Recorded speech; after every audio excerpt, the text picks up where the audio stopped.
मेरे सभी सम्मानित मदरसा आधुनिकीकरण शिक्षक साथियों को मेरा नमस्कार। मैं पंकज मिश्रा, मदरसा आधुनिक शिक्षक। दोस्तों, जैसा कि आप जानते हैं कि मदरसा आधुनिकीकरण शिक्षकों की समस्या इस समय काफ़ी गंभीर विषय बना हुआ। उसके समाधान के लिए लगातार प्रयास किए जा रहे हैं और तमाम सारे शिक्षक जो जागरूक शिक्षक हैं, जो बिना किसी भेदभाव के, बिना किसी जातिवादिता के लगातार इस समस्या का समाधान कैसे हो प्रयास कर रहे हैं और उनका प्रयास एक ना एक दिन सफल जरूर होगा। मेरे दोस्तों, केवल आप उनके लिए दुआ करते रहें। आपको मैं एक बात बताना चाहता हूं कि जैसे कि कल शाम के वीडियो में और आज सुबह के वीडियो में आपको मैंने बताया था कि आज बकाये को लेकर के इलाहाबाद हाई कोर्ट में बहस है। आज उस पर कुछ निर्णय हो सकता है। 38 नंबर पर ये मुकदमा लगा था जो पैरोकार महोदय के द्वारा बताया गया था। दूसरी चीज़, जो मदरसा सुधार के लिए कमेटी गठित की गई थी, उसके बारे में भी कोई सूचना आई है, उसके बारे में भी आपसे हम चर्चा करेंगे। दोस्तों, आप सभी लोग जानते हैं कि ये मामला अति संवेदनशील है। इस मामले पे राजनीति करना, गलत बयानबाजी करना गलत हो सकता है, क्योंकि किसी की भावनाओं के साथ किसी को नहीं खेलना चाहिए। लेकिन अब उसका दोष लोग मुझे ही देना शुरू कर दिए। हमारा काम है अपने स्तर से प्रयास करना और जो सूचना मिले आप लोगों तक पहुंचाना। ये मेरा काम, मैं वो बखूबी निभा रहा हूँ, कर रहा हूँ। लेकिन तकलीफ तब होती है जब लोग अलूल जलूल बातें करने लगते हैं, उल्टा सीधा कमेंट पास करते हैं और अपनी मानसिकता जाहिर करने लगते हैं। जैसे उनको लगता है कि मेरे द्वारा ही सब कुछ रोक के रखा गया। मेरे दोस्त, आप नहीं जानते हैं, जितना दूसरे से सुने हैं उतने ही आप जानते हैं। लेकिन आज जो सूचना आई है उसमें हो सकता है कि हम लोगों को कुछ अच्छी खबर सुनने को मिल जाए। इसलिए मैं हर एक उस मोमेंट का इंतजार करता हूं कि हमारे लिए कब एक अच्छी खबर मिल जाए और आप लोगों तक हम पहुंचा दें। इसीलिए मैं हमेशा एक्टिव रहता हूं, नॉन एक्टिव कभी नहीं रहता। आज के शिक्षक साथियों का फ़ोन भी आया है, कुछ लोगों से बात भी हुई है और कुछ का मैं फ़ोन रिसीव नहीं कर पाया हूं। जैसे आज एक हमारे शिक्षक साथी के द्वारा बताया गया, हमारा तो ग्रुप कहीं डिलीट ही हो गया है या हैक हो गया है, पता नहीं, मिल ही नहीं रहा है। आप लोगों से मैंने बताया भी था। लेकिन हमारे एक शिक्षक साथी ने बताया है कि जो मदरसा सुधार अल्पसंख्यक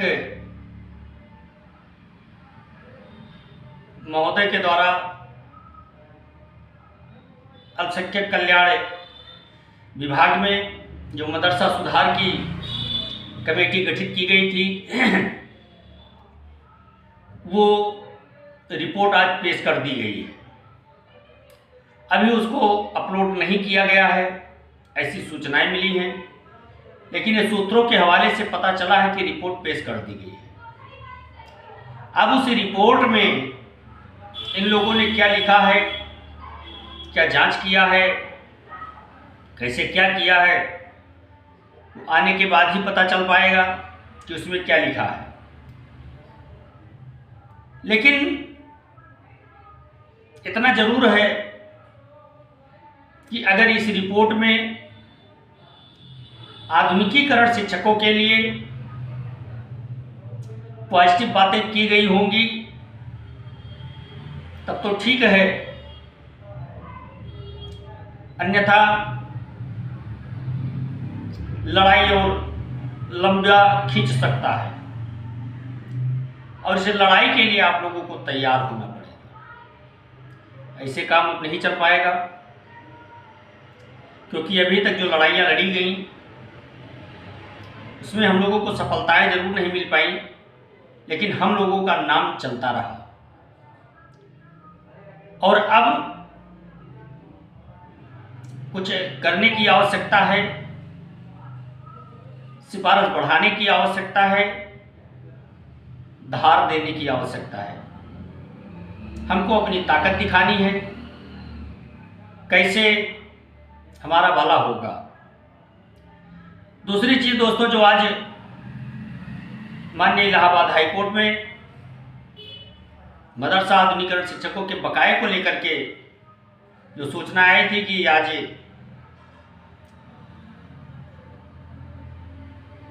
डेट लगी है, उस पर बहस हो सकता है और आज फाइनल हो सकता है, जैसा कि पैरोकार महोदय ने बताया था। मैंने आपको सुबह के वीडियो में भी बताया था कि 38 नंबर पर मुकदमा लगा हुआ है। हो सकता है कि वहाँ तक हमारा नंबर ही न पहुँच पाए, उससे पहले ही कोर्ट को डिस्ट्रॉय कर दिया जाए। लेकिन मेरे दोस्त, अभी उसकी पूर्ण रूप से जानकारी नहीं मिल पाई है। जैसे उसकी पूरी जानकारी मिलेगी, आपके सामने हम उस जानकारी को लेकर के उपस्थित होंगे।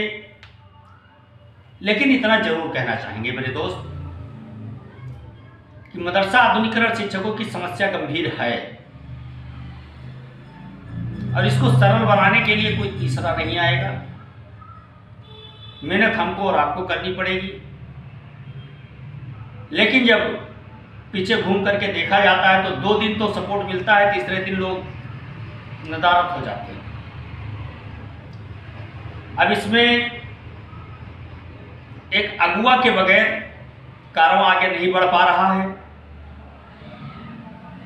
आगे कोई चलना नहीं चाह रहा है और जो अगुआकार हैं वो सब नदारद हैं। आप लोग भली भांति जानते हैं कि एक पदाधिकारी के कहने से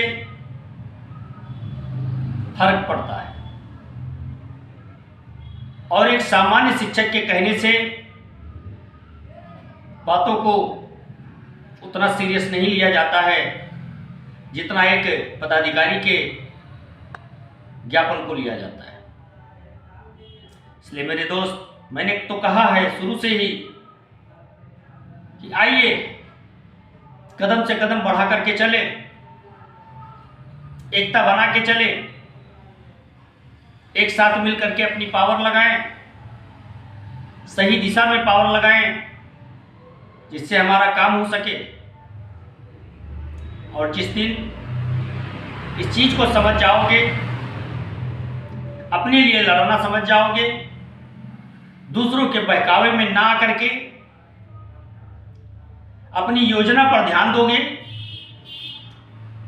किसी तीसरे का सपोर्ट ना करो, जो गलत करता हो उसका सपोर्ट बिल्कुल ना करो, उसके लिए आपस में लड़ाई ना करो जैसे कि कुछ लोगों ने किया है। इससे मानसिकता ये दर्शाती है कि ये लोग सुधरने वाले नहीं हैं। मेरे दोस्त, इस लड़ाई को 2 शब्द बोल करके कमजोर कर दिया जाता है। मैंने हमेशा से कहा है कि ऐसे शब्दों का प्रयोग ना करो जिससे समाज को, देश को और आपके मदरसा परिवार को कठिनाइयों का सामना करना पड़े। लेकिन हरकत से बाज आने वाले लोग नहीं हैं, करते रहेंगे।